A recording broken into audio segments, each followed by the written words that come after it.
өтө кыйын акыбалдар. Өтө кыйын. Экономика болсо кыйнап атат, бияктуу буур жагынан кыйнап атат. Жанагы ичип жегендиктерибиз дагы кыйнап атышат.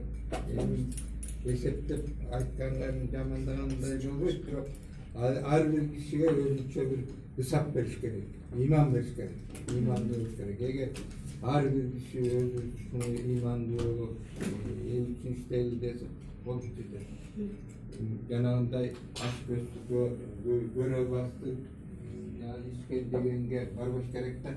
Элинде оокат кылса баарына жетет. Бизде жалаң алтын.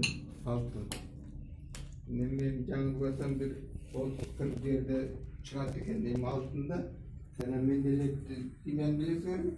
Менделеттин бир канча элементтери бар. Ошонун ичинде эң кымбат волфрам. Анан кийин жанагы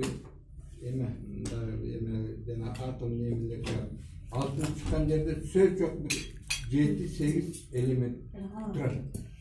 Эми азыркы балдардын сөзүнө мен ушунчалык наразымын, себеби только алтынды гана сөз кылат, калгандарын сөз кылбайт. Ошо ар бир жана платин деп атпайбы, волфрам